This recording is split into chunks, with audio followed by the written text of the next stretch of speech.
want to make sure we get started because I don't want to Yeah. lose time for showing, and hopefully people will come in and catch up. But is there, so as we're waiting for people to come in, can you tell me, is there a specific thing that you wanted, that you had a question about that you'd like us to address tonight? For me? All of you guys. Oh yeah. No, I see boys. Yeah, we only have a boy troop that are definitely on the spectrum, and it's really hard to get them go with the other boys, while the other boys are kind of known like they're different kind of thing, or they Right. do weird things. So I think it would be wonderful to have some suggestions how we can. And so you work with the troop, right? Is what I heard you say? Yes, I work with a troop. And that's great. Some of what I'm showing tonight, you could probably use with some of your scout, your SPLs, your Hmm. SPL, and then your patrol leaders. Hmm. I've worked with my troop as well, where I've taken some of the boys aside and worked directly with them, especially because they're the ones that sign off, right, on younger scouts meeting their Yeah, achievements. I don't think we do that yet. Okay, well, we've had a challenge where a young man who would, no matter what his, no matter how it would be asked, he wouldn't be able to word exactly the response the way that they were looking for because his brain doesn't process the information the same way. And Hmm. having to share that information is tricky. How do you share it? When do you Yeah. share it? And in what manner? And so I usually do a separate. Well, we have a leadership training also for our youth leaders, and sometimes I discuss it there. Other times I'll take scouts Hmm. aside and we kind of have that sidebar discussion. And a little bit later on, we'll talk about when do you talk about everything in front of a troop together and when do you talk about it individually. So, as a side note, though, when I was doing a disability awareness presentation, I had a young man come up to me the following week who I knew because he had been to a couple of my Cub Scout camps. So I had to suspect that he was on the spectrum, Hmm. for years. But he goes, "Guess what I just learned? I'm on the spectrum." He goes, "And that makes a lot of sense now when I'm on these special classes." And I'm going, "Oh." So it was something that I must have said that he went home and asked somebody about, Yeah. an adult in his household about. And so here he is in sixth grade learning that he was on the spectrum. That's why he was, going out for these Hmm. reading assistive classes and these other, classes. I was like, well, yeah, that would, yeah. So it was just an interesting concept because I didn't even think that somebody wouldn't know, but it was interesting to learn that Hmm. not everybody is going to be told, right? I mean, we're just talking recently about sometimes leaders don't know they have people in their troop or a pack that are on the spectrum or other cognitive challenges that can result in the same type of situations, Hmm. right? Yeah, And totally. that's one of the things that is important to recognize too. With Yeah. invisible disabilities, there's a lot of different things that can impact behavioral responses as well as how do we communicate with the individual. And so it's people don't know it a lot of times till after an incident occurs. And then like, oh, now that makes sense why they're behaving a certain way. Yeah. So David, what did you have? You have any specific questions in mind? I guess how to bring this back to our district and our council, and how to prepare units so that they're more inclusive. So my son is on the spectrum, Okay. and he's actually he's severe moderate. He's nonverbal. Okay. Um, we there was a the way we got into Scouts was there was actually a fall festival in Cupertino, and there was about 10 to 20 booths of scouts, of troops. And we were walking from booth to booth, and I asked, do you have programs for, someone like my son? And each one of them said, oh, yeah, our troop doesn't, really have anything like that. You can talk to the next booth. So Oh wow. each booth kept pushing us off until a friend of a friend actually saw us and then took us over to meet some of the district people, and they introduced us. They gave us numbers and emails of some other troops to contact, and we visited a couple, and they were very receptive. Right. And we just landed our feet at Troop 400, and they gained an adult leader as well. So, but yeah, just I It, think it just was really a bad taste in my mouth. oh, I completely understand. I mean, I use a wheelchair and I have lots of invisible disabilities, so I completely understand where that challenge is. And I learned a few years back we used to have a special needs troop in San Jose. We don't right now. And as one who's been trying to raise funds for an all-terrain wheelchair for years and not been very successful at it, I also get that. And not just for myself, but because my first experience working with Cub Scouts, I had 3 and out of 7 Scouts, 3 on the spectrum. And then I had the other 4 had ADHD, and 1 had ADHD and ODD. So I had a very interesting first immersion with my first den of scouting. And there was quite obviously a number of challenges occurring that year.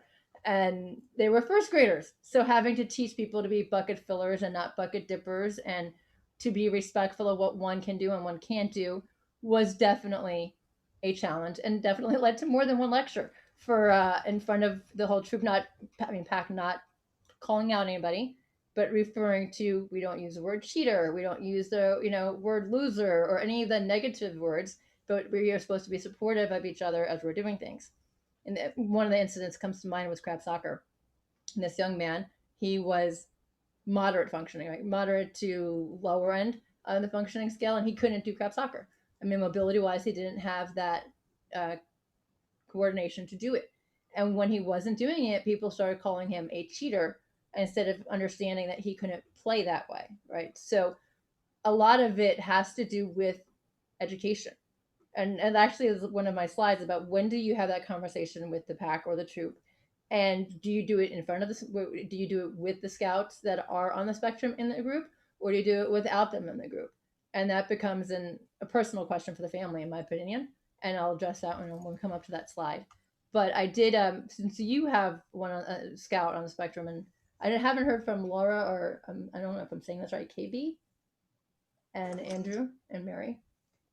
This is Laura. Hi, can you, now that you said your name, I was gonna say, can you say your name and tell us something? Okay, it's Laura. It's Laura Lister. I'm from Michigan. It's like 11 o'clock at night here for me.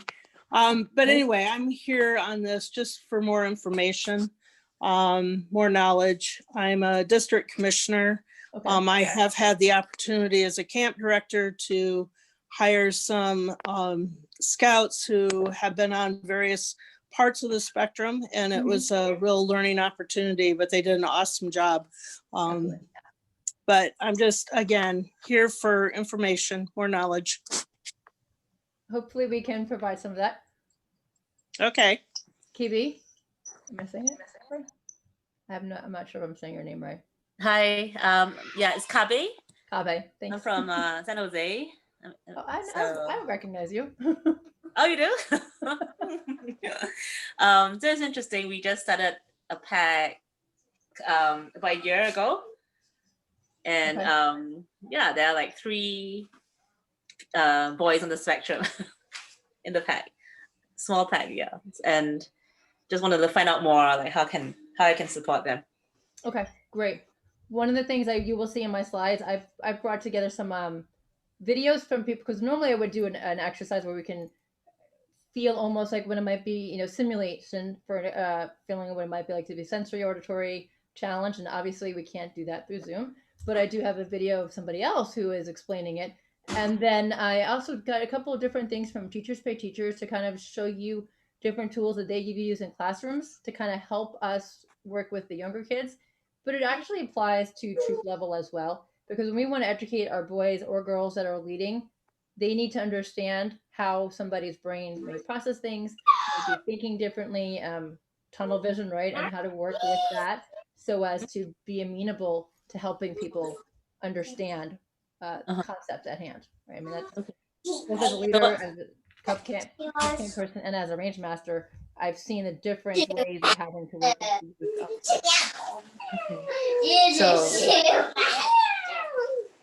I joined. This is Mary Catherine Malley. I joined a little bit later, so I'm guessing that you're asking people to, say why you're here. Is that? Yes. So I'm familiar with kids who have executive functioning challenges, and problems with social communication.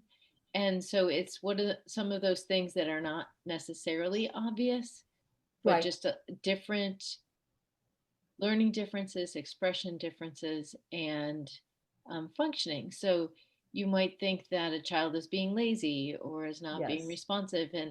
And so one of the really important things to do is to understand how that child is processing, Right. and to be attentive to, well, maybe it's not what I think, maybe there's something else there.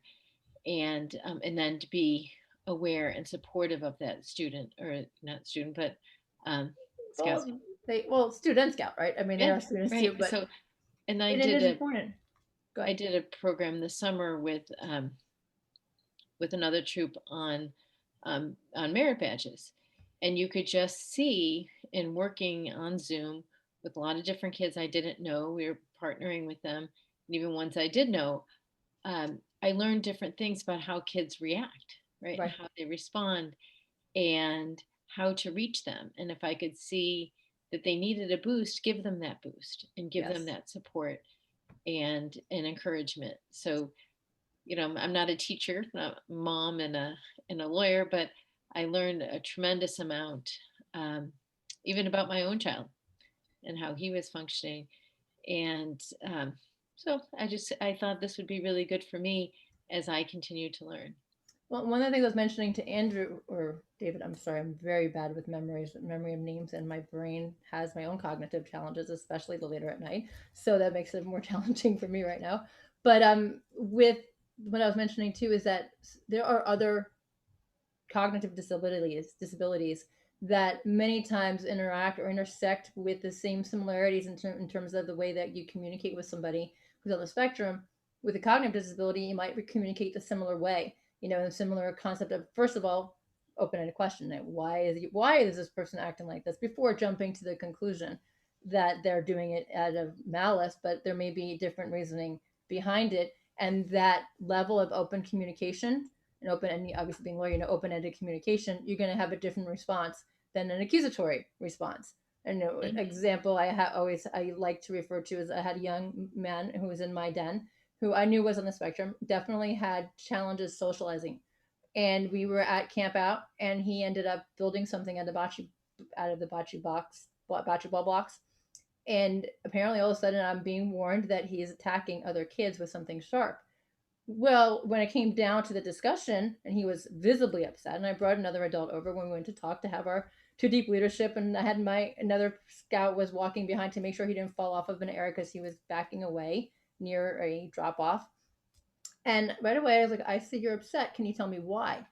And it ended up being he was trying to protect something that he built, not that he was trying to physically be harmful to anybody else, but he was trying to protect what he built. And then it was like, well, then it was much easier to say, okay, I understand that. Now, is that fair though if you keep those to yourself and then they can't play the game? And by changing that around, it completely de-escalated something that could have blown up into a very unpleasant response, at a camp out, to a very controlled response. And he was like, oh yeah, and it was very quickly clued in that he couldn't keep those blocks to himself and that he had to put those blocks back. But it was very easy to change it by changing it around and listening to what he was trying to get across and what he wanted to share, before automatically accusing, why did you have something sharp in your hand, or why were you threatening somebody? And which is, of course, probably the most normal response to go to is, why do you have a sharp thing in your hand, or don't you know the rule about sticks? A sharp point stick stays to the ground. It's very easy to turn to that, but it's very also important to remember, more especially when we're working with kids, they are processing things differently. And whether they're on the spectrum, whether they have a cognitive challenge, or whether they're just different, everybody processes things in a different manner.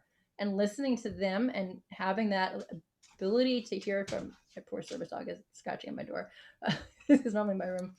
To listen to that sound and what they want to tell us is really important. So that's one of the things why I was asking people this. So let me go to the other slide here. I have the participants blocking my slide here. So I'm, by the way, Deborah Vick. This is me and my service dog and I. Ironically, the alt text came up as a motorcycle on a dirt path. So I'm not exactly sure why that came up that way, but that's we were at Boy Scout camp 2 years ago together there. I'm an advocate for disabled people with disabilities. I'm a rare disease advocate, and I also have focused my higher education program in higher education on diversity recruitment and retention. It was not just based on ethnicity, but based on abilities as well, to have more of a comprehensive understanding of how we bring in people in higher education, support them in higher education. And especially while I was in college, I worked in disability centers, so I ended up getting pretty well immersed in everything from the deaf culture to people with brain injuries to people that were visually impaired and learning disabilities. And then, of course, I have a variety of rare diseases that also impact me physically and cognitively. So it gave me kind of a very unique experience and became why I wanted to become an advocate for people to make sure everybody had a voice. And I hear a beep, so I'm trying to see if we got another person joining us. So let's see.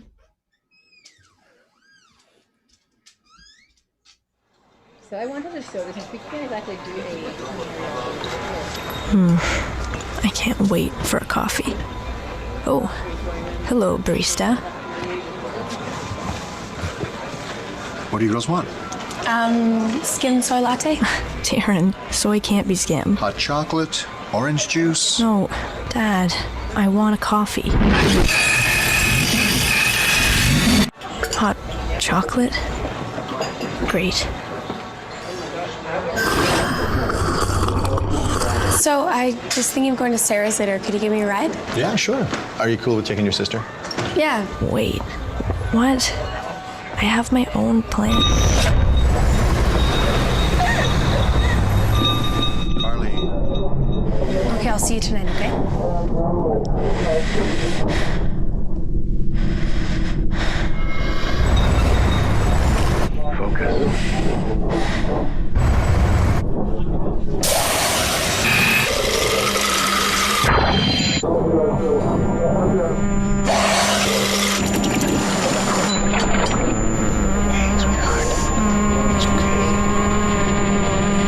Carly.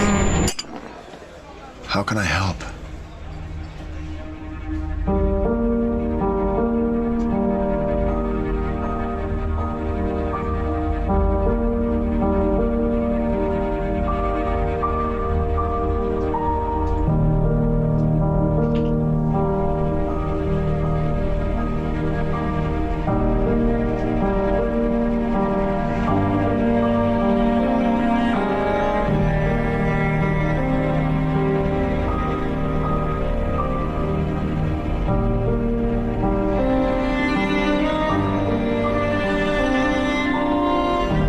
I kind of thought that was pretty powerful of an example for us to see auditory as well as sensory happening in terms, and also obviously the challenges of her own independence in the same concept, as well as de-escalation. It kind of had a combination of three different things or more going on in there.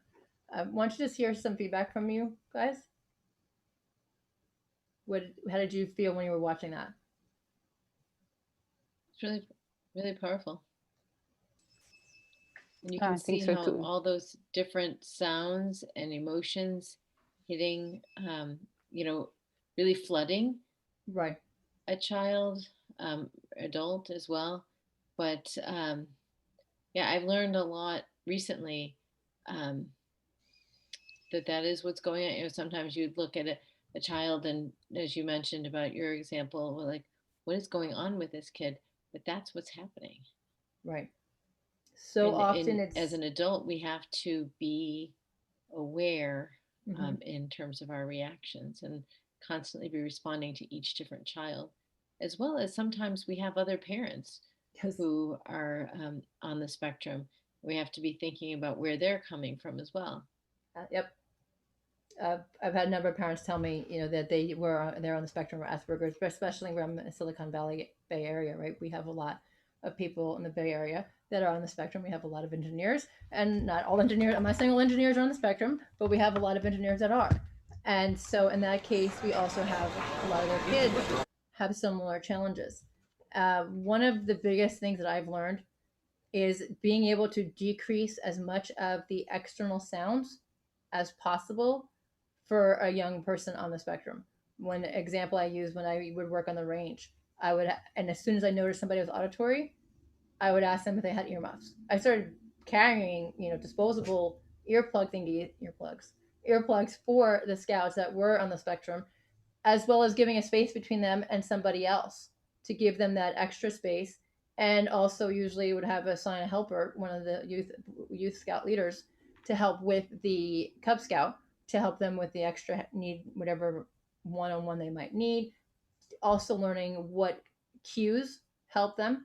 Do you know, eye contact? Sometimes they do face check. Is a very common thing that I've used with scouts, and I ask the family or the scout, is there something special that I would need to use to be able to communicate with you to get your attention focused back on me?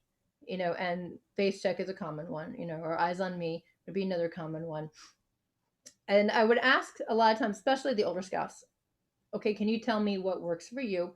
And I will do my best to work with that, because I want the scout to feel empowered, and I want them to feel that they're being taken seriously. They're not being looked down upon, but understanding that, and this way I explain to other youth, is that our brains are computers. We're going to take input in differently and process it differently. It's not wrong, it's just different. And the way that it comes out may be different. And that we can't judge based on how it's coming out, but we have to take into account how to work with somebody who has different needs. And so that's one of the ways that I try to phrase it, especially for the older scouts, when they're doing so much work with the individuals. So I just wanted to real quickly, this is actually from my, okay, I guess you can see my whole side screen here too. This is actually from my workshop when I do the Disability Merit Badge, Disability Awareness Merit Badge. It's talking about invisible disabilities, and I know we've talked a little bit about that already. But I usually like to point that out because as a person with multiple invisible disabilities, I get all the time, boy, you look so good, or you look so beautiful today. As that negates, like, because I look good or something, that means I'm not having excruciating pain, or that my brain isn't not, you know, going a mile a minute, and that I can't focus in or zone in on what I'm trying to say. Having been, and like you, Mary, I was in law school, but still been up to I was 5 units short of my law degree before having some challenges with my disabilities. And I used to be able to think in a very logical, deductive way. And on the best days, I still can. On my not so good days, it's not going to happen. And there's a lot that I have to do to try to work around that.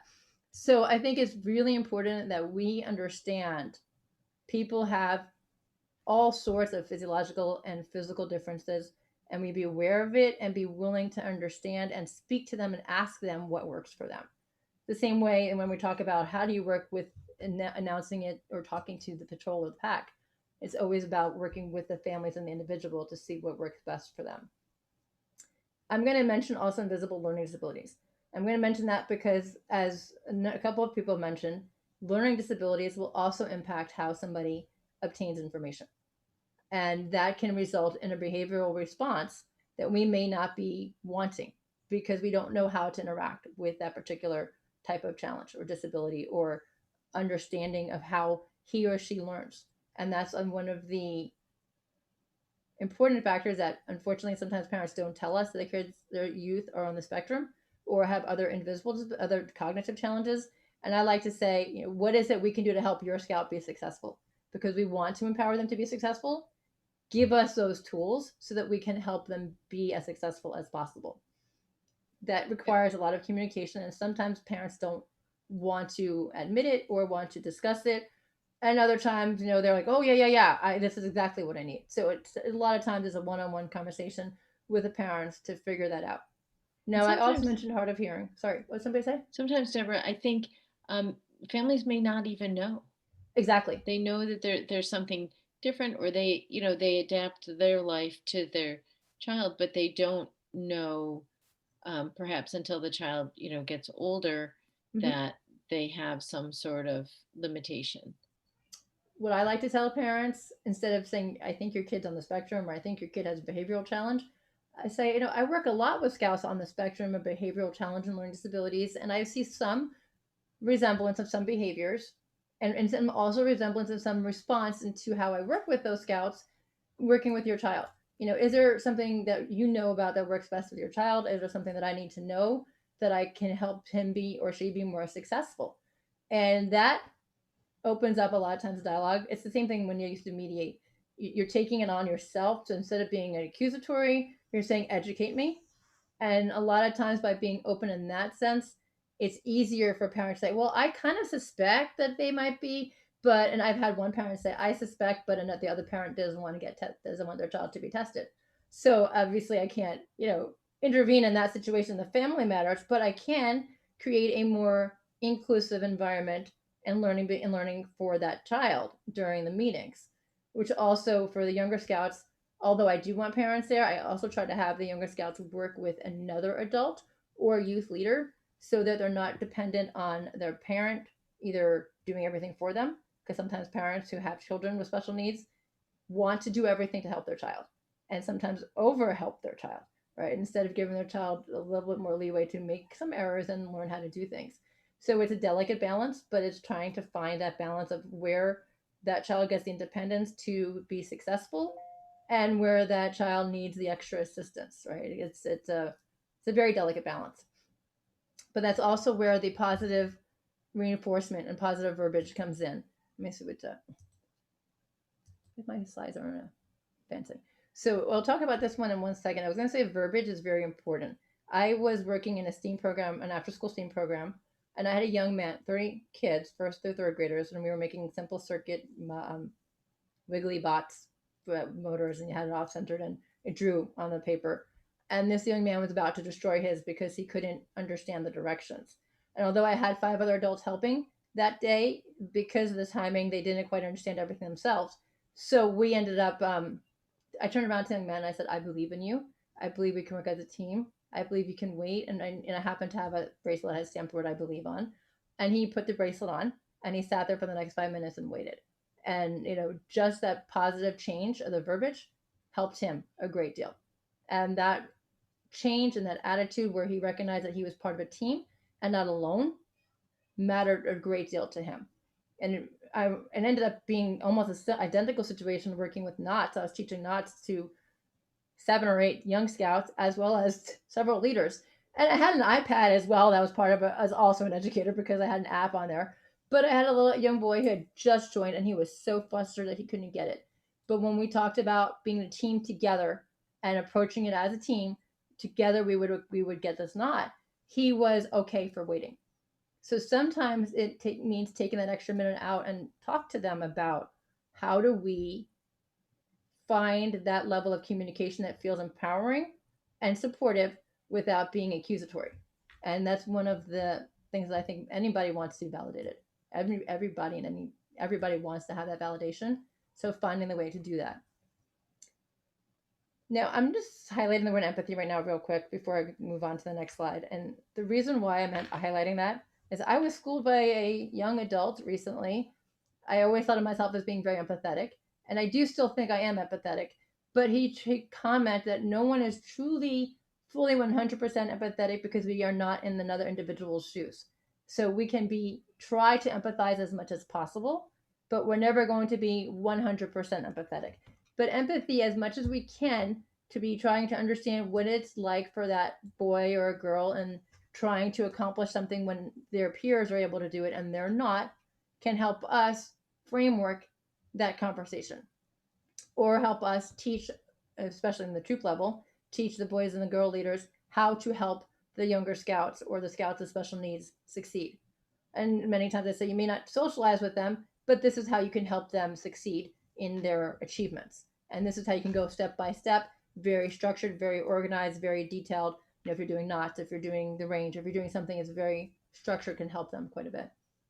Did you have something, Mary? I was just going to say that I often try to help the scouts to learn how to work with different kinds of people. Absolutely. I think that's a skill for them, like you are building a skill for yourself. Absolutely.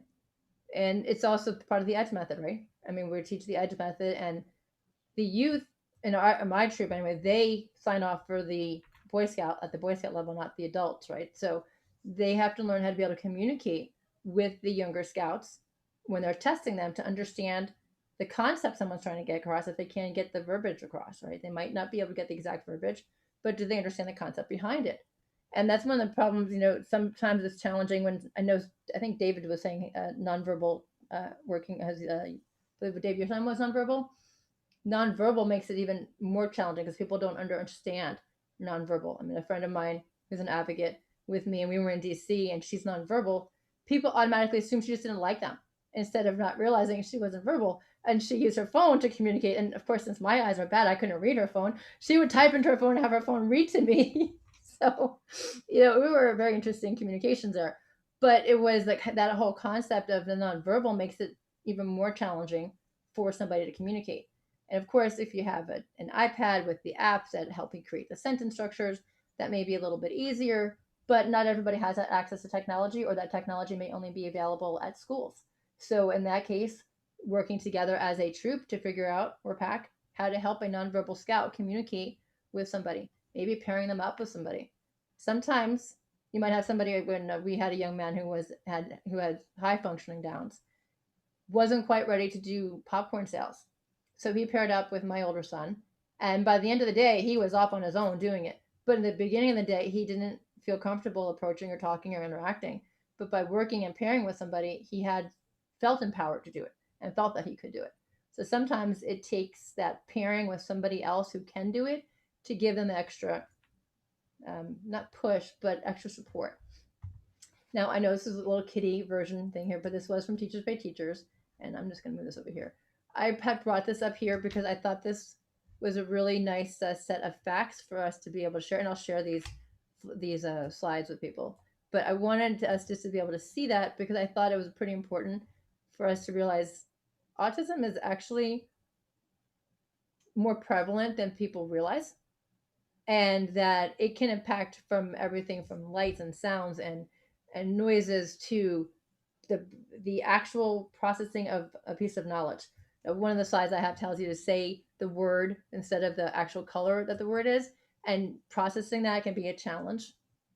I'm going to skip this video. I'm going to come back to it only because I know we're getting late on time.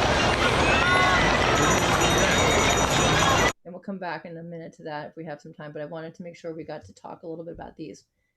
I found this also on Teachers Pay Teachers, and I thought this was a great breakdown because this really helps, I think, people to understand how to accept, understand, include, and learn with somebody. And one of the questions I'm asked quite often from the youth is, how am I supposed to socialize with him or her? We are too different. They don't know how to socialize. It's not that they don't know how to socialize or that they don't want friends. Their ability to socialize is slightly different. They might need time to adjust to somebody, to get comfortable to somebody. They might need a secluded area or a quiet area before they're able to join a group. They might need to separate when something is occurring that may be a trigger for them. We had one scout who was triggered when we during retirement flag ceremonies. And so in that case, we would have that scout and his father leave before we had the flag retirement ceremonies, because that in his mind was such a violation of burning a flag that he couldn't see the fact that we were doing this very respectful ceremony, but instead saw that we were burning a flag and was such against the rules in his mind of what the rule was, that it was just such a trigger and made him so upset. So sometimes it's working with and understanding what somebody's challenges are so that we might be able to work around those. If it's a loud room, for example, at camp when we were doing songs, one of the scouts I had in a den was auditory sensory. And I didn't always notice this, but my younger son noticed when we were doing Repeat After Me songs, he was covering his ears. And I happened to be near him because I used a microphone. So at that point, I realized I needed to kind of move. So being aware of signs or gestures that somebody is making is also important, because the covering of the ears is a very common thing for somebody who's sensitive, auditory sensitive. And that's something we need to be aware of, especially like at a camp out. Some camps are doing loud Repeat After Me kind of songs. So we're going to come back to facts and myths, but because I know we're really late on time here and I don't want to keep everybody tonight, but I will come back to this as well. I wanted you guys to check this out for a second. Can you guys read through this challenge here saying the color instead of the word? So you guys can unmute. You can don't all unmute at once. Okay. Green. Green, yellow, blue, orange. Oh, that's really hard. Right. Now imagine a whole room full of people doing this. Blue, purple, green. The concept behind this, and why do you think the challenge is? Why do you think I asked you about to do this? Hard. What?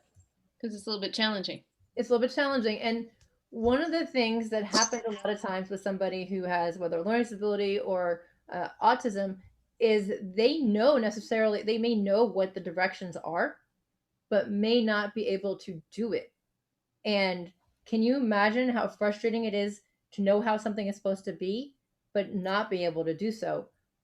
That can really, result in yelling or screaming or crying or rocking or shaking. I mean, it can have a lot of different external symptoms that we see, but internally wise, it's the frustration of not being able to do what they know that their peers are doing. Not necessarily that they should be doing, but they know that the peers are thinking this way and they can't. That can be extremely challenging. I can just tell you from a person who can't get my verbiage out all the time, when I know in my brain what I want to say and I can picture it, but I can't find the right words to connect between the brain and my mouth, it can be very frustrating. So I can't even imagine how it is when you're hearing all the different sounds and noises and things and all these other kids your age are having, they're being able to do it and you can't. So that can lead to challenges for people. And many times it's then seen as someone's having a tantrum or someone's just acting out instead of it being a symptom of the fact that their brain is having a challenge with what's going on. And I included this one here too. Oh, you're not supposed to see the hint. But this was an example of, what do you think this is an example of, guys? The sentence right here. Can somebody read that? The boy was one of 5 sons. That was too easy, whoever just did that for you, Laura. Yeah, sorry. I was like, I realized my hint's on there too. Don't normally have my hint there. But yes, so to give an example of what somebody might see if they are dyslexic, right? Sometimes it could be hard for someone to read if they're dyslexic. And sometimes when you're doing everyone's taking turns reading, especially at the younger level, when they're taking turns reading on a project, it can be a source of embarrassment not being able to get the words out. And again, this is where you can pair them up with somebody else. One of my sons automatically being sensitive to his friend, noticed his friend was having a problem reading and just kind of went up next to him and really quietly started whispering what the words were on the page that he was supposed to be reading. And no one told him to do it. It was just something he did because it was a good friend of his. But that sensitivity was a really sweet thing that he did because it made him feel not bad for not being able to read it, right? And not feeling isolated or that everyone's staring at him, because it wasn't a very my son wasn't yelling it. He was very quietly whispering it, and it was just helping him along. So he got to still participate. He didn't have to have a parent do it for him, and he didn't have to explain why he couldn't do it himself. So being aware and pairing things up is a really great way. I've mentioned this before, the computer is a great way of supporting people. And especially when it comes to the communications for the older scouts. One of the things that I tend to do, we have leadership training for our SPLs and our patrol leaders and anybody on Green Bar. I like to talk for a few minutes at those situations to talk to them about how do you work with somebody who has special needs, to be more open and aware of different things that we can do to help them. As well as, here I talk about adaptive technologies. And adaptive technologies is pretty important for people like me who use a wheelchair and use a variety of braces and other things. But it could also be as simple as sign language. It could be as simple as a picture board where they can point to pictures for communications. That I've seen people create, which it could be a fun STEM project, create a board where you press a button and it makes this, and it verbalizes what the person needs, right? And that could be a fun Eagle Scout project. But it could also, the communication board then becomes a means for somebody who doesn't have the ability to communicate a little bit better.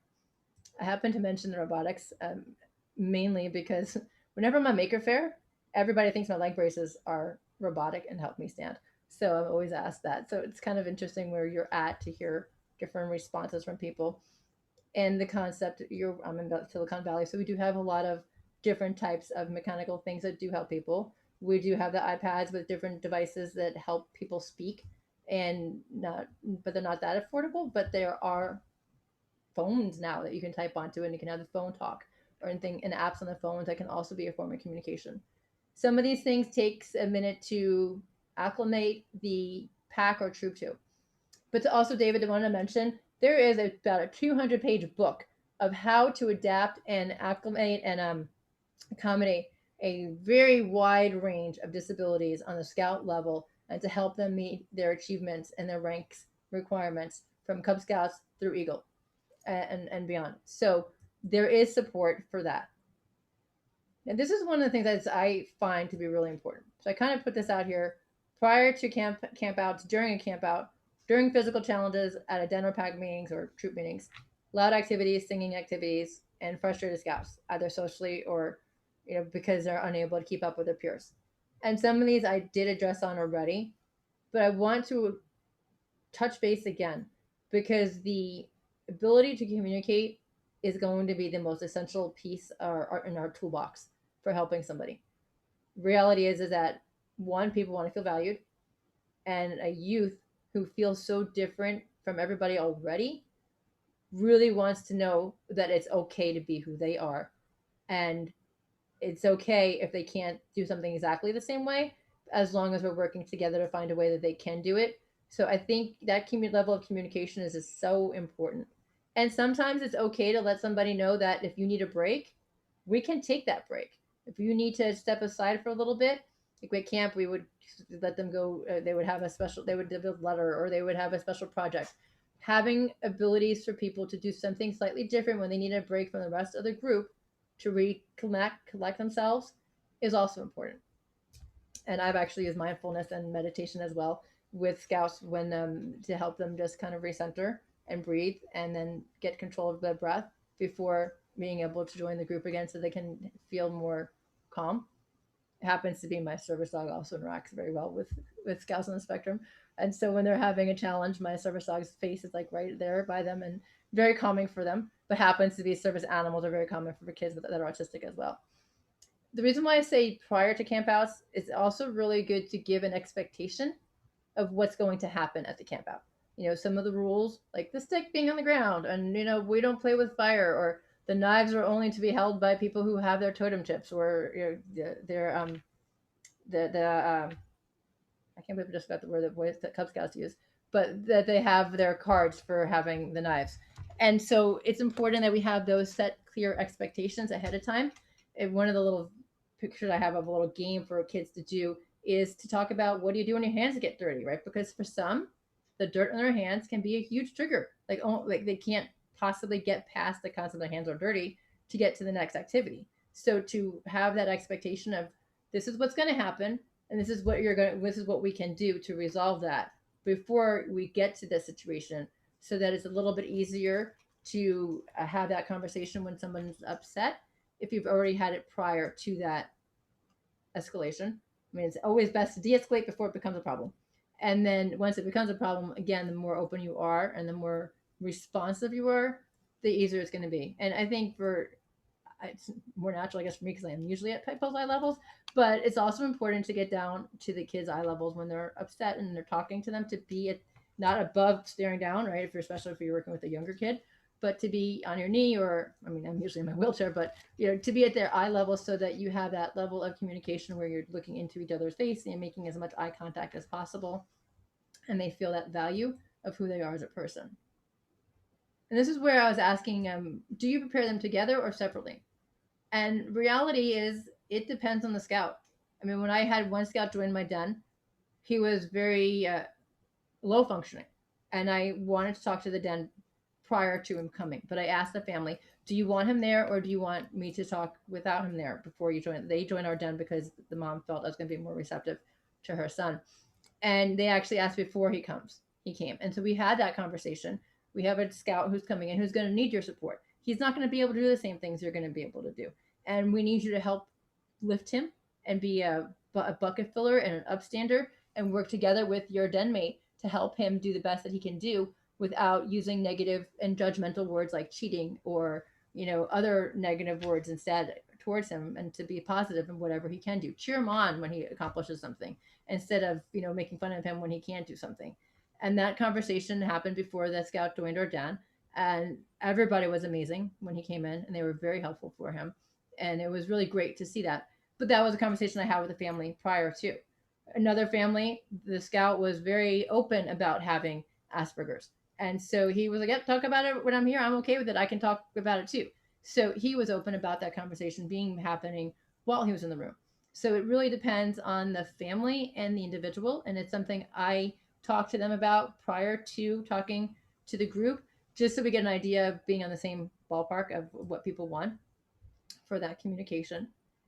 Now I know this was what I was showing you. Let's see if it brings me to it. You guys see that? Yes.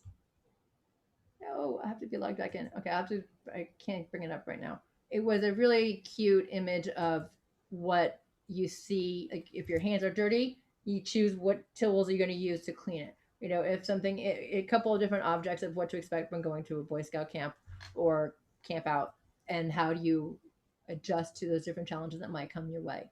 So that preparation for Scouts can be very helpful. Now, I'm going to include this because I thought this was really a great thing for you guys to see. Hi, I'm Chauncey. Hi, my name is Nicole. Hi, my name is Bella.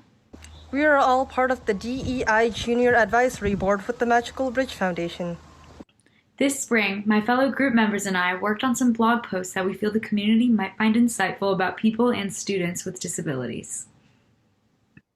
We hope you take the time to read them so that we can all work together to make our community a little bit more inclusive. I was having a problem loading the other one. I don't think it loaded. Hi, I'm Sean. Yeah, it didn't load. So one of the things they talked about, they were from the diversity. I forgot that. I forgot about the E. Stand for inclusivity group, and they were working with trying to educate and learn how to work with youth with learning disabilities and cognitive challenges. And one of the things they were talking about is active learning. And so I have a YouTube video from them when they were talked about where they learned what active learning means and how that works. And I do have that. I have a link for that as well. So unfortunately, for some reason, it didn't come up. But the active listening one was a really great one. So this is my adaptive sports here. This is from my disability awareness. But for the inclusivity, well, the diversity, I can't believe I just forgot this.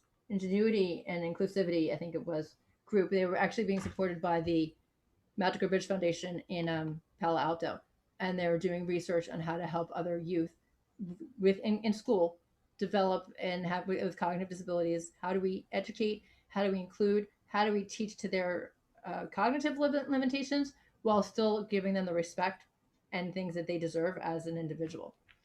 And you can just see my slideshows from when I was doing disability awareness as well. I usually go to disability at sports. But now I just want to really open this up to you guys. I know it's getting late. Let me end my sharing here. My mouse will. I am willing my mouse to agree with me right now. So does anybody have any questions or things they want to talk about a little bit? Because I know it was a big topic for a short period of time.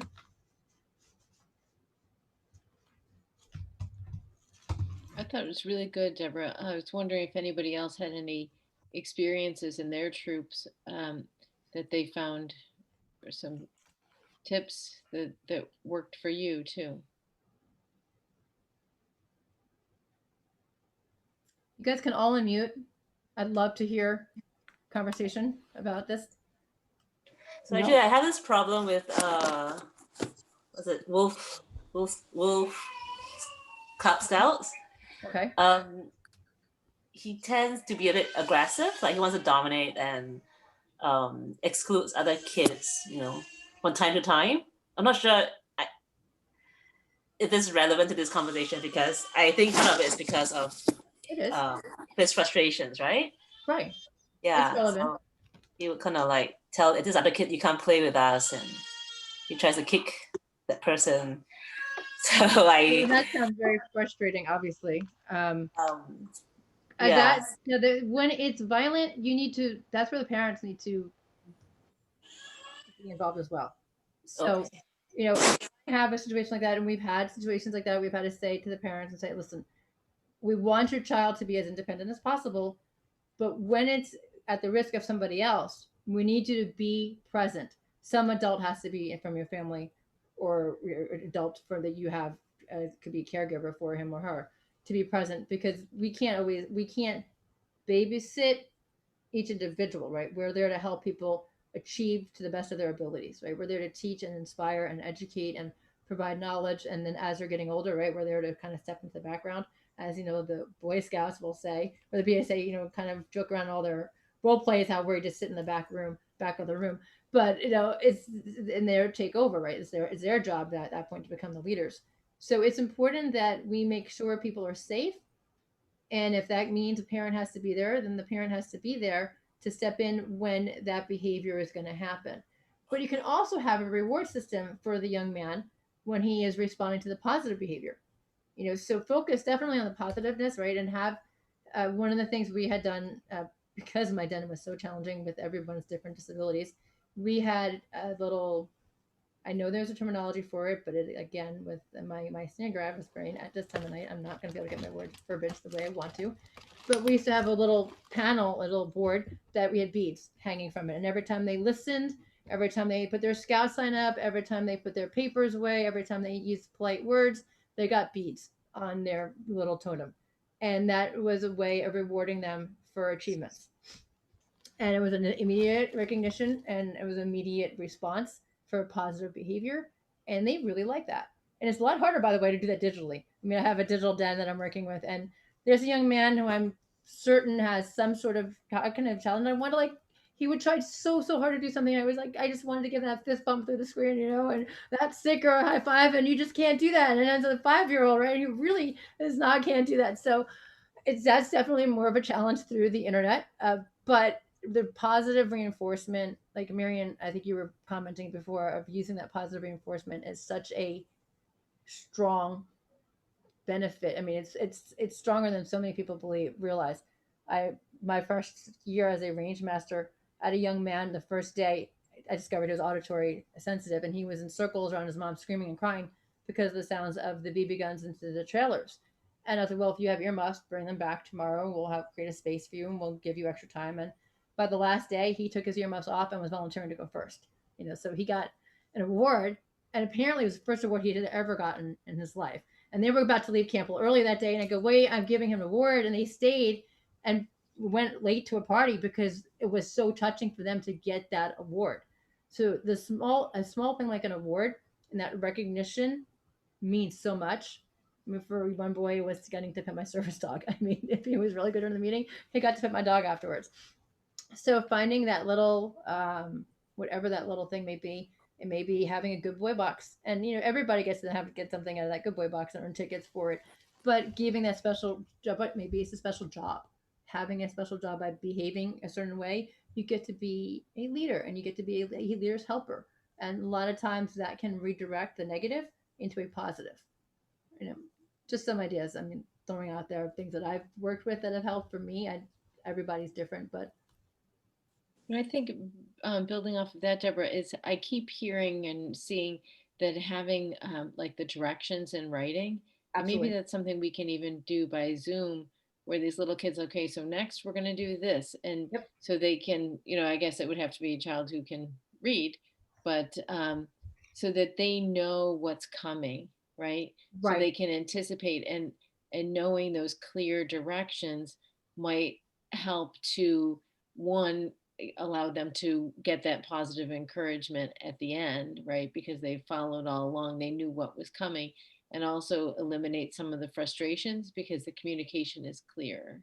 Exactly. So step-by-step instructions, and even if you can't have the verbiage, having pictures as well. I mean, you know, I was showing. I'm a jewelry maker, and I was demonstrating for a young adult group, and I tried to draw it out as well. You know, last night I was making a video for Abilities Expo, and I was using a loom, and I drew on the loom as well to not just say I'm lifting, you know, top right to bottom right. I then, you know, labeled it numbers. I'm moving 1 to 3. I'm moving 3 to 4. You know, that specific labeling will help people who think in a very tunnel, you know, I don't want to say tunnel vision because that means that they're not thinking outside of the world, outside of that tunnel, but they sometimes have a blinder on for that particular moment, for that particular aspect, right? That they need it to be very clear in black and white. This is what it is on a piece of paper. This is the picture. This is what's expected of me.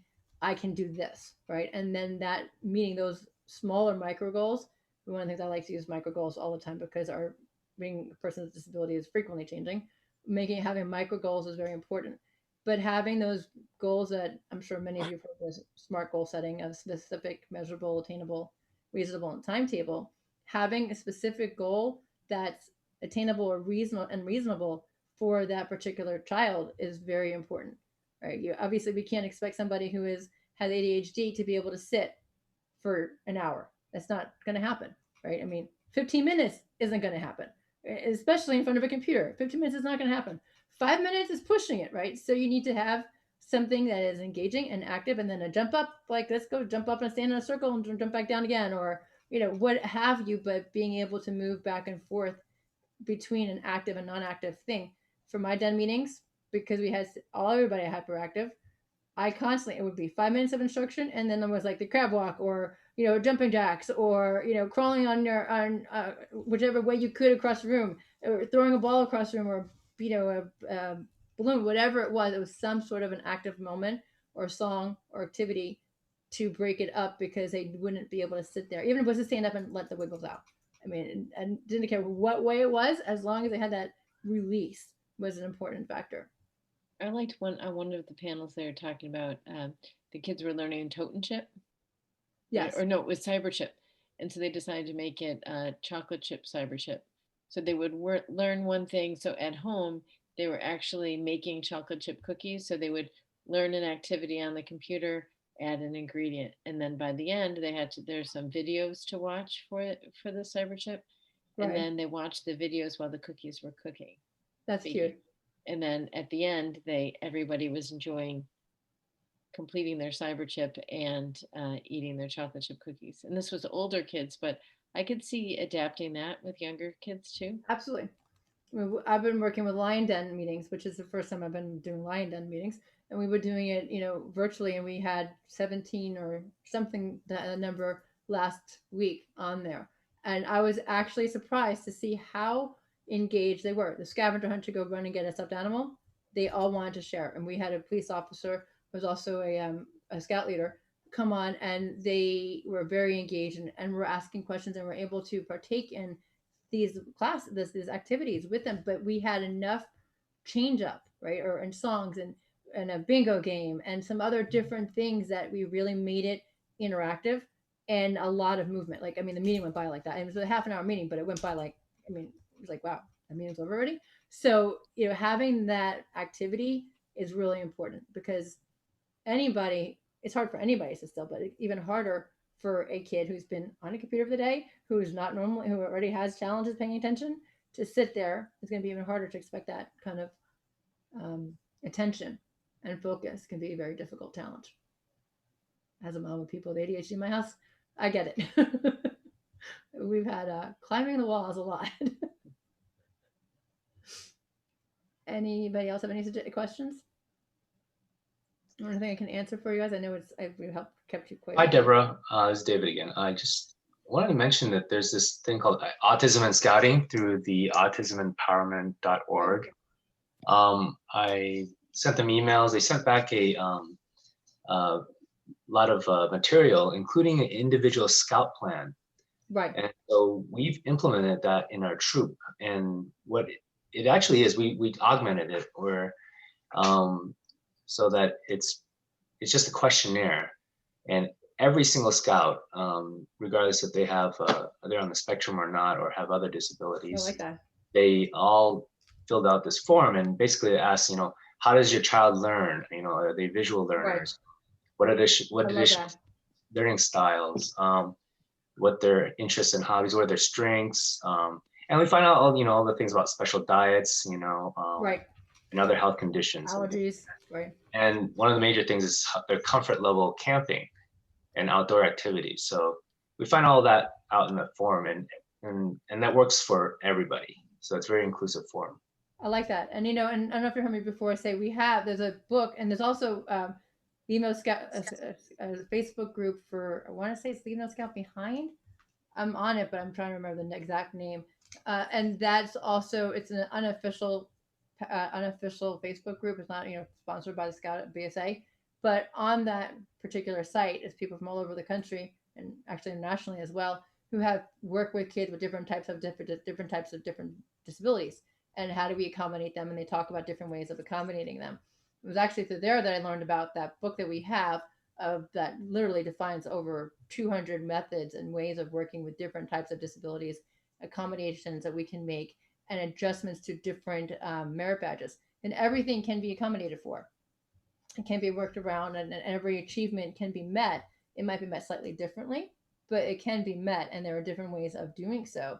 And it's not something that's necessarily known. Scouting is, of course, it's a service organization, so we do provide service to people, and we do work with people, but it's not always known about that. And I will tell you, I mean, I didn't even know, as a parent and as an adult with a disability, had probably only run into one or two other disabled leaders over the past 9 years of being a Scout leader, and having gone to Scout camp every summer. That's pretty surprising. But I've only ran into one, and that was at Maker Faire last year. And he happened to come by my booth because he saw what I was doing. But other than that, I haven't had that before. And so that is just something that I think that we need to all be, aware of in terms of being able to help people, right? And learning how to work with that. Right? I'm sorry, my mouse is not working with me. I'm trying to get to your chat over there. I have a different mouse, and then I had to literally blew out a fuse right before getting on to Zoom today. And I sent my husband back downstairs to reset the Zoom the box for me. I can't get to the chat there. I just looked So at David, that autism empowerment. It's amazing. That's awesome. Thank you, David. David, what was the source of that questionnaire you were just telling us about? Let me put it in the chat. It's autismempowerment.org. And then you Okay. can just go to their programs and click on scouting. And yes, there was a question whether I'm in a merit badge for disability and merit badge, and I do the disability merit badge. I do also law and citizenship, as well as photography and public health, but I also do disability.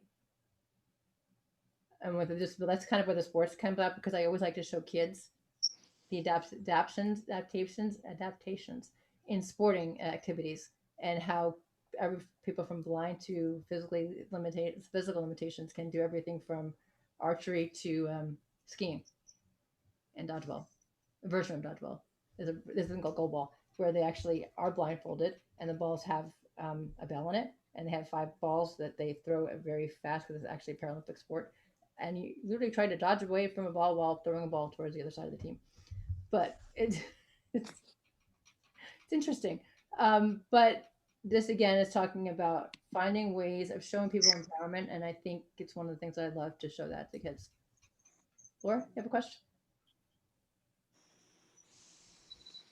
Did anybody want to add anything? I know it's getting late, so I don't want to keep anybody. Yeah, I have a question. Like, you're a merit badge counselor. Are you open to do that for other troops? Oh yeah. Yeah? Because I think it's a really good topic. Well. Yeah, okay. I'm very open to that. I mean, I'm an advocate I've done legislative advocacy for years now, and I've looked at several different groups, including the Reeves Foundation and my Senior Gravis Foundation. So I definitely am open to that. And I'm also very open about my particular story, because I have multiple connective tissue disorders and joint dysfunctions, as well as cognitive and muscular and severe chronic pain. So, and I have a unique perspective, because I grew up, I want to say normal, because I used to say the word normal, but I don't use that now. I grew up being able-bodied, and in 5th grade, I even hiked the Grand Canyon, I hiked Bryce Canyon, all those things. I didn't have my first injury until 7th grade. And then I was on crutches from 7th grade on. And in high school, severely bullied, because nobody understood why I was still on crutches, because I wasn't diagnosed with Ehlers-Danlos until I was 21, 22. So by that point, everything was affected. But until then, I wasn't diagnosed, and nobody really knew what was quote unquote wrong with me. And then of course it was a trickle effect, because I kept on pushing my body beyond the limitations. And more so, I mean, at one point prior to my last neck fusion, I did adaptive Taekwondo in my wheelchair. So it did a lot of, and I still do some adaptive sports, but not as much. But it's interesting for the Scouts to see, especially those who knew me, to learn that I was bullied as a kid. Their heads kind of spin, what? Yeah, of course. They really want to. Do you want to share your contact information? Oh, sure, yes. And yes, I will make the presentation available later. And I'm trying to get into this chat over here, but my mouse and I are having a disagreement. I had a mouse pad that seemed to have fallen when we lost. Here it is. Lost our connectivity. I will eventually get there. Maybe not. I don't know why my mouse is not. How can I do it over here? Let's see. I'm trying to figure out how to get to that. There it is. Yep. Yeah, also you can give us, I can send you my email. That's Right. easier. So my email is Deborah, DBORAH, Vic@gmail.com.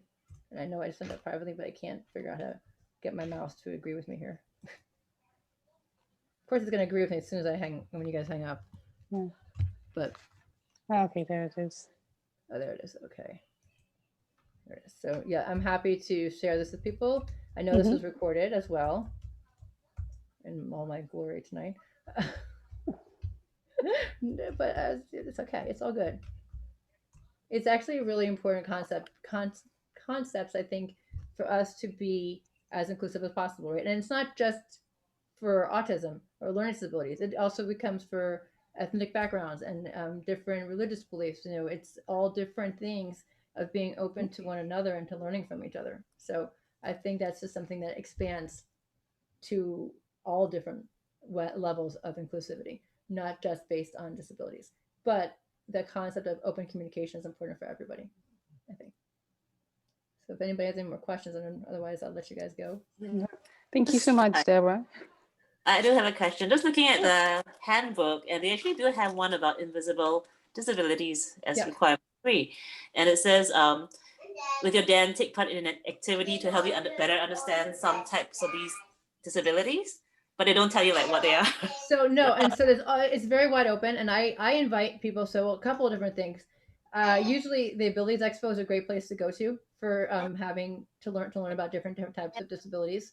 Both of my children went with me to the Abilities Expo a couple of years ago for when my older son did it for his merit badge for Boy Scouts, and my younger son did it for his for Cub Scouts.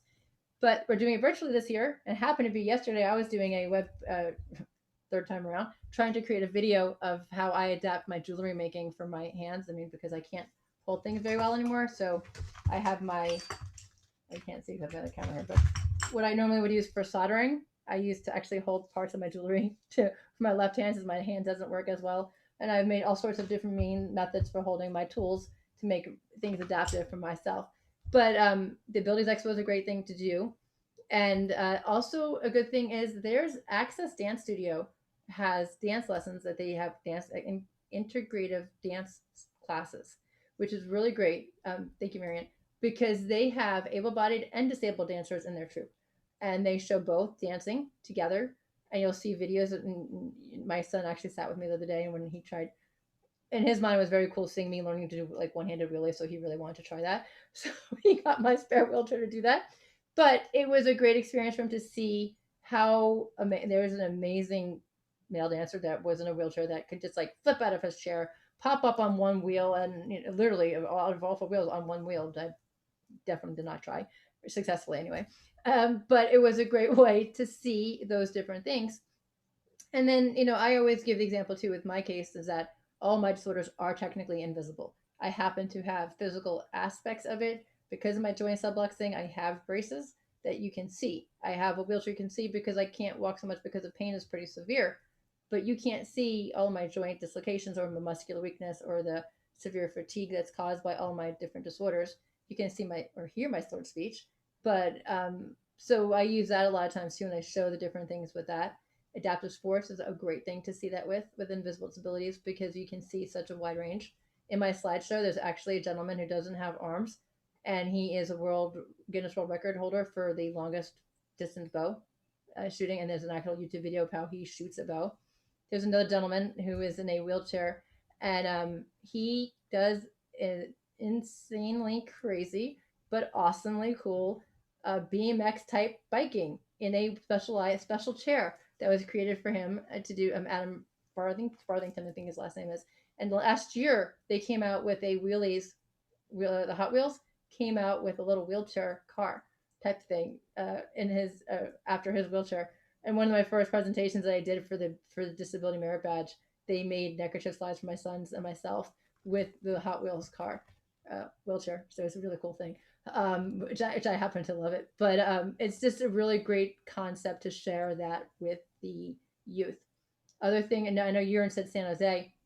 One of the things that I did too was there is a sports program in San Jose for disabled youth, and they have wheelchair basketball, they have wheelchair power soccer, and other sports programs. We actually borrowed 11 chairs from them a couple years back, and we used them for camp.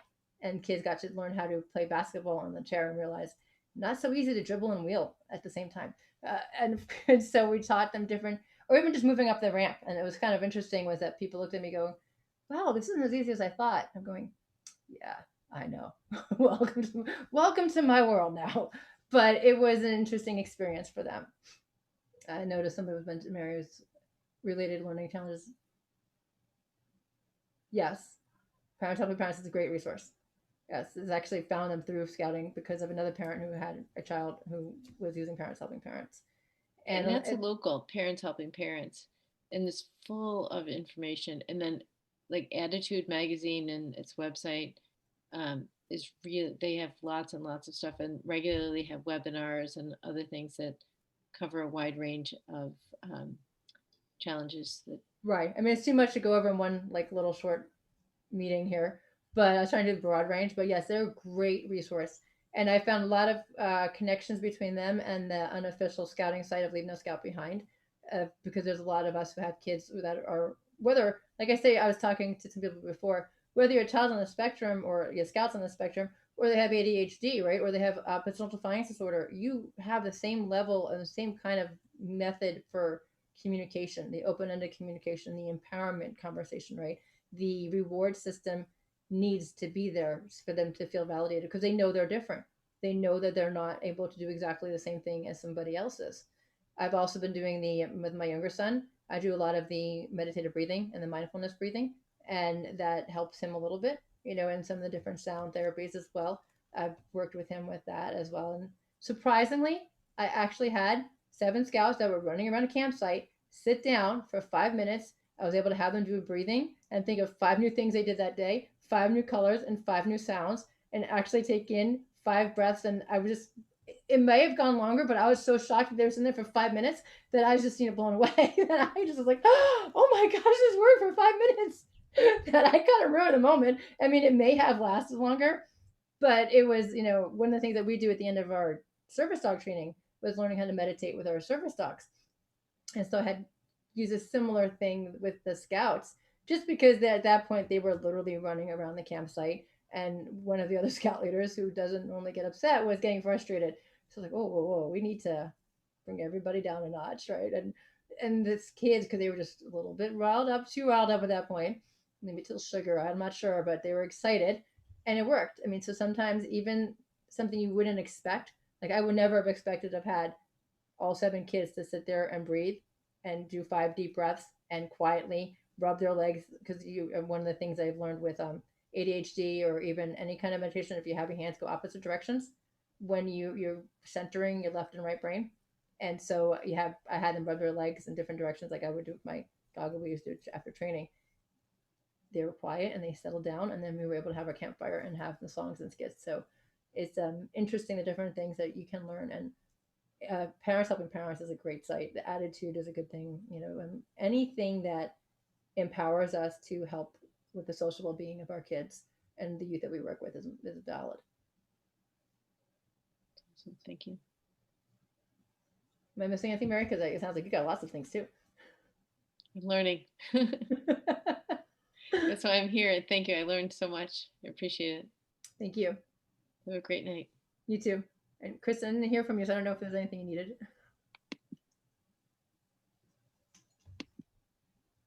Okay. No, just thank you very much for the presentation. Oh, you're welcome.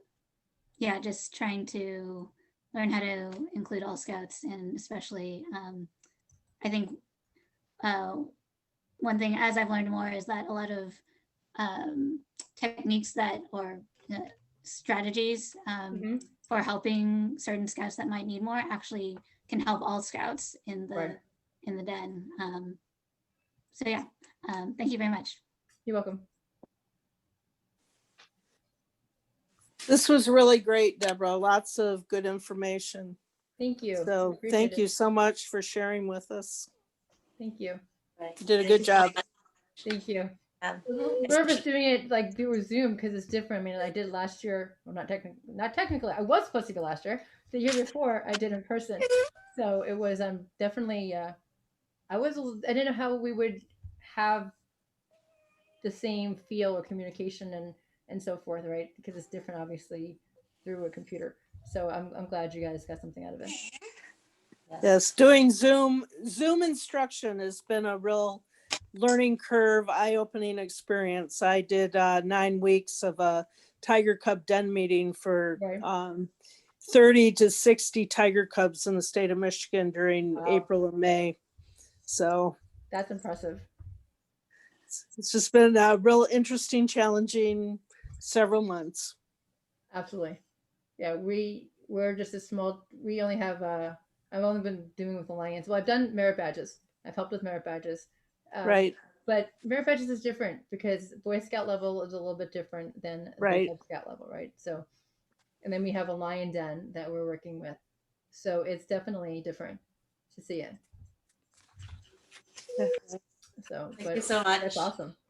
Yeah, especially like the video in front, because it just shows me how much anxiety that kid I was talking about was experiencing. Right. He definitely shows it in his behavior. Right. So, yeah. And that was another video I have on the slide of again, when those sensories, and it shows what all those sensory sounds, like the ticking and the tapping somebody might be doing with their pen, the tapping with their foot, all those little sounds can be triggers for somebody who is sensitive to sounds, right? Or doesn't know how to socially interact with another, right? Because they don't have the same social skills. So it becomes even more isolating when you don't have those social skills and you know you're different, right? I mean, I had anxiety socializing, and I was different not because of that, because of cognitive challenges. I was different because of physical or invisible disabilities, but it definitely made things more challenging for me, which of course now having cognitive ones, I'm even more empathetic to how challenging it must be for a child to know and see their differences from somebody else. That I think is so important that we try to focus on their similarities and their successes, right? And then I also think it's really important that we even be more rewarding for those that have struggles and that do accomplish something, and be even more high praising of somebody who has those challenges, because for them it's they're achieving a great deal, and you can always explain to other people why. Hey, we've got to be really supportive of this person and why. And when they're making a really good choice, we've got to really pick up on that good choice. When we're catching something not a good choice, my favorite verbiage is, is that going to be a good choice? Do you really think mom or dad's going to think that's a good choice?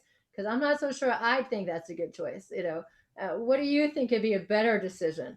And when you then give them that power to tell you what a better decision is, a lot of times they will come up with one.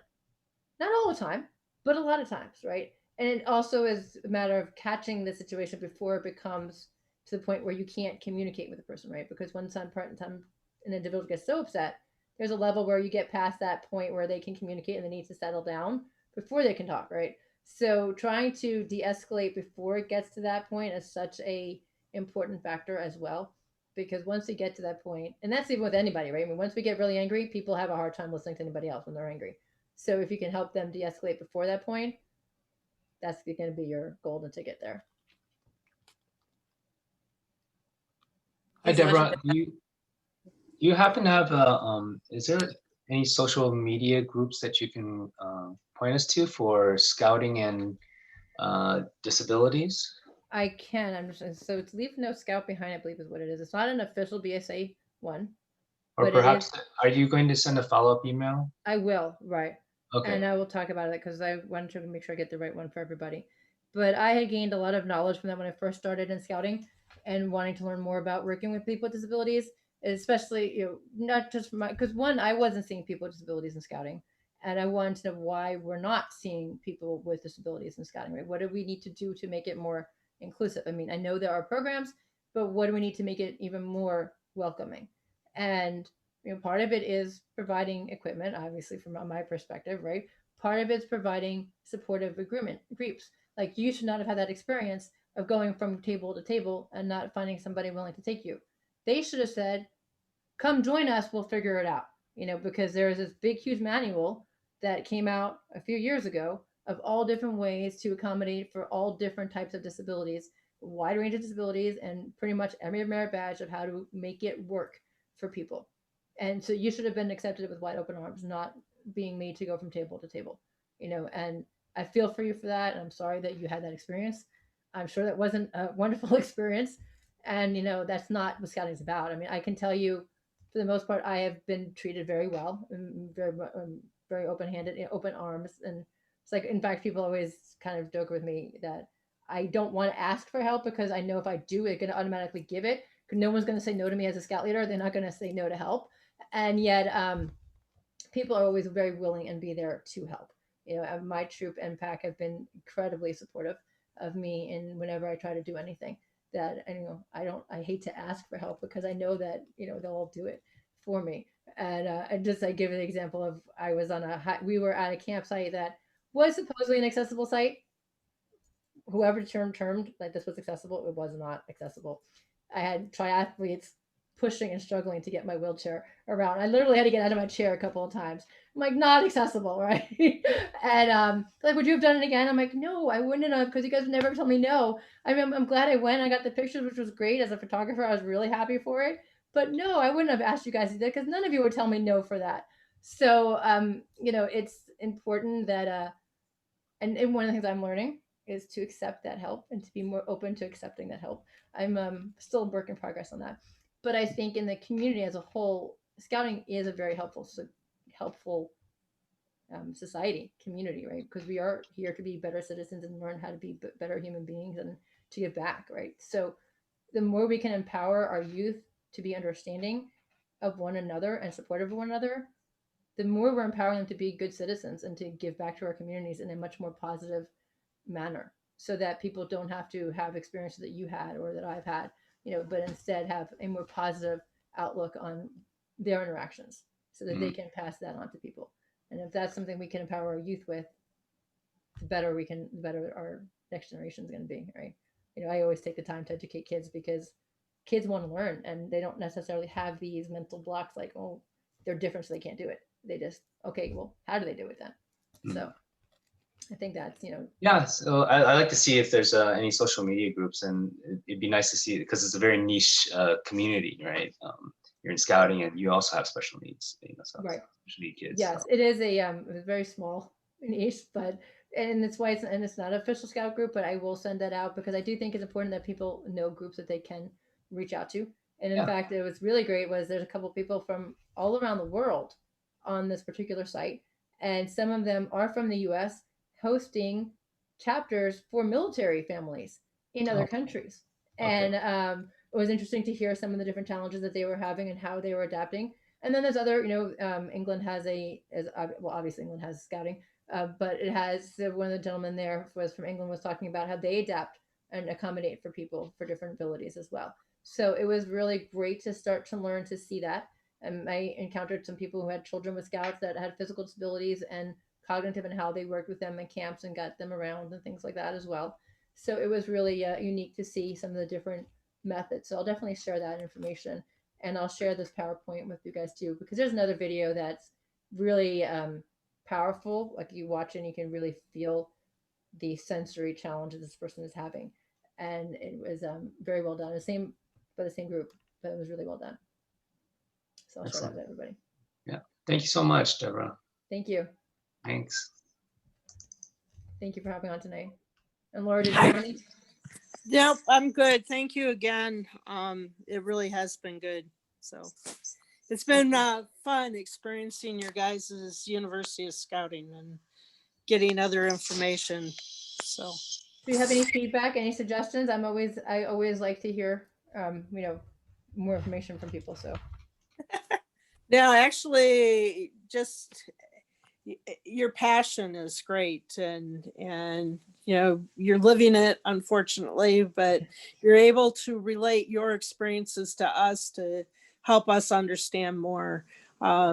Several years ago, I ran a day camp, and we had a young man who was on the spectrum, and nobody on the day camp team had worked with kids with autism. Right.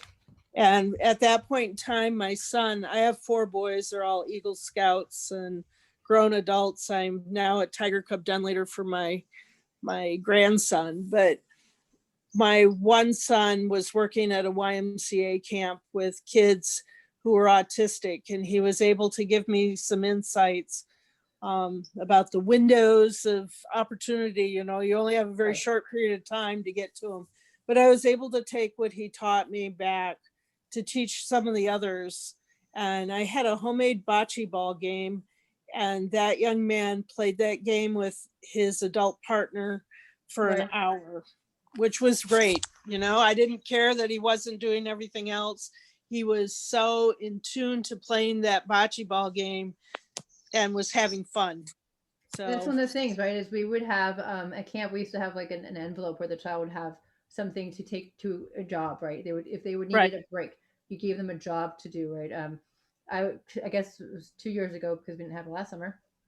I was at resident camp, and I make the handstand mind 10 tokens, and I was sitting there making toggles for scouts that had volunteered at the camp that I had worked at a few weeks prior. And I ended up having a bunch of scouts who were just on different levels of the spectrum and kept on coming to the table because they needed downtime. And then they wanted to make one. I'm like, whoa, I didn't bring enough for the whole camp. I didn't think anybody wanted them here. But it was, it was interesting how many I had, a handful that just kept on coming back to sit with me because they couldn't be with the main group.